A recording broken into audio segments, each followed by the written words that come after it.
Halo teman-teman sekalian, kita jumpa lagi kali ini untuk membicarakan topik yang tidak terlalu berat lah. Tetapi saya lihat masih banyak yang bingung ya, masih banyak yang bingung. Waktu saya coba bertanya di Instagram saya, mana yang lebih baik untuk fat loss? Apakah lari atau jalan saja? Ternyata jawaban masih ya berbeda-beda, dan yang penting adalah alasannya. Jadi ada yang bilang begini, "Oh, saya jalan saja karena saya sudah tidak kuat lari." Ya, itu kan bukan pilihan yang benar. Kita milih sesuatu itu karena kita tahu itu yang baik, itu yang terbaik ya. Bukan karena kita tidak mampu yang satunya, jadi kita lakukan saja yang kita mampu, bukan.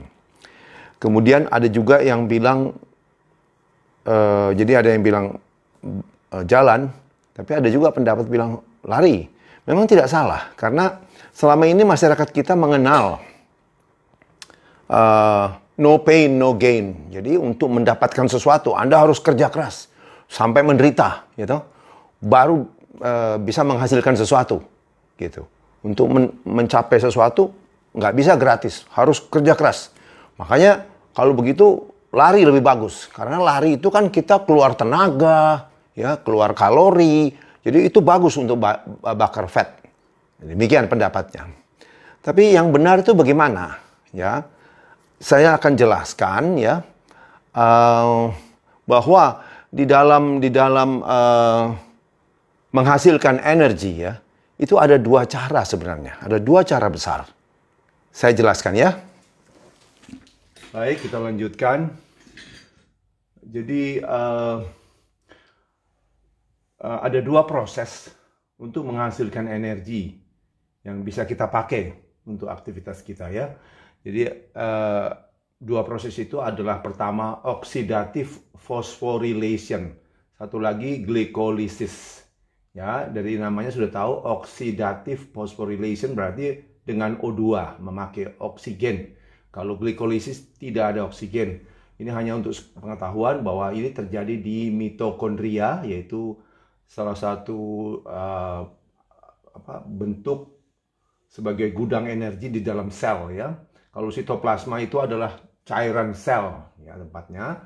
Jadi dikatakan kalau oxidative phosphorylation itu bisa menghasilkan 1 unit glukosa bisa menghasilkan 38 ATP. Itu dengan O2. Kalau tidak pakai O2, maka 1 unit glukosa itu bisa hanya menghasilkan 2 ATP. Dan di sini kalau yang dipakai bukan glukosa tapi fat, itu bahkan lebih besar lagi karena fat bisa memberikan ATP yang lebih besar. Dengan kata lain, mau dibandingkan di sini adalah oxidative phosphorylation itu 19 kali dibanding glikolisis ya, karena ini 38 2 ATP, jadi 1 ATP sini 19 ATP di sini. Jadi sumbernya adalah fat 85% atau glukosa 15%. Memang tidak ada yang 100% fat ya, di tubuh manusia selalu begitu, ada sedikit glukosa di sini.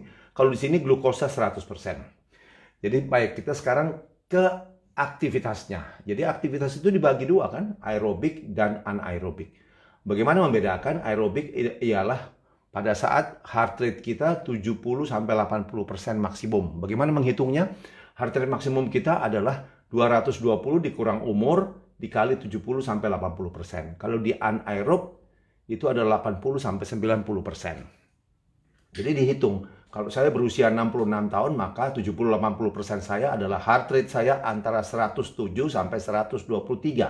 Saya harus jaga di sana supaya tidak masuk ke daerah anaerob ya. Ya, ciri khasnya adalah di sini yang dipakai adalah lebih banyak fat.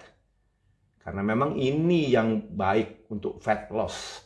Jadi fat lebih banyak dipakai, sebagian besar dari fat. Sedangkan sebaliknya anaerob itu memakai gula dalam darah kita ya. Jadi ini bisa bertahan berjam-jam aktivitas ini. Sedangkan anaerobic activity, exercise itu biasanya bertahan 20-45 menit. Karena ini memang singkat. Sebenarnya aktivitas anaerob itu adalah untuk fight or flight. Jadi untuk keadaan emergency. Jadi kita mau lari ada lebih bahaya atau kita mau bertempur malah ya. Jadi tidak untuk jangka panjang. Nah, di sini kortisolnya rendah. Jadi tidak ada faktor kortisol di sini. Tetapi di sini karena intensitas tinggi, glukosa terpakai. Begitu glukosa terpakai, maka muncul hormon kortisol. Kortisol ini akan memerintahkan cadangan gula glikogen dari liver untuk keluar, untuk masuk ke darah.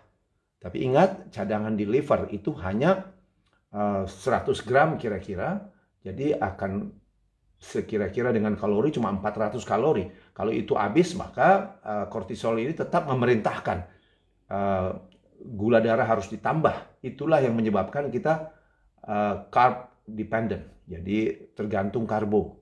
Maka karena timbul rasa lapar. Rasa lapar ini adalah untuk mengembalikan gula darah kita yang rendah. Kalau di anak-anak yang sepeda atau lari mungkin ada istilah yang kita kenal yaitu carbo loading. Ya, itu karena gula darahnya sudah rendah. Cuma jeleknya begitu kita makan karbo lagi supaya gula darah kita tinggi, maka muncullah hormon lainnya yaitu insulin. Hormon insulin ini bertugas justru untuk memecah gula kita dan menyimpan di dalam sel lemak fat storing. Jadi insulin ini bersifat fat storing. Sehingga dengan munculnya insulin malah kita punya lemak bertambah. Tumpukan lemaknya bertambah. Kalau di sini tidak, karena sini yang kita sasaran kita adalah lemak, bukan tidak ada hubungan dengan gula. Maka tidak ada rasa lapar gitu, tidak ada. Di sini justru adalah fat burning karena yang kita bakar itu adalah lemak. Keduanya bisa meningkatkan growth hormone tapi dengan alasan yang berbeda. Di sini kan karena agak panjang terutama pada saat fasting ya. Itu growth hormonnya naik, kedangan growth hormone di sini naik karena intensitasnya tinggi. Memang di sini karena intensitas tinggi membakar lebih banyak kalori per satuan waktu. Tetapi ingat kalau pada saat kita berlari atau berolahraga kemudian timbul rasa lapar, perlu carbo loading, kita tidak penuhi, maka akhirnya yang dimakan adalah otot. Dalam keadaan lapar, kelaparan, otot yang dimakan. Makanya juara-juara itu yang lari jarak jauh, maraton, atau juara-juara sepeda juga itu tidak ada ototnya karena ototnya habis semua ya.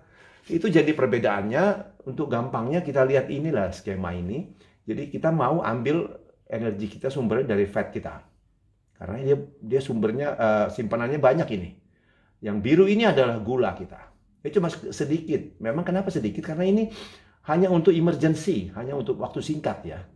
Jadi kalau berkepanjangan tidak sanggup kita, ya selalu kita berusaha ke sana. Jadi sudah terjawab ya teman-teman, mana lebih baik untuk fat loss, jalan atau lari?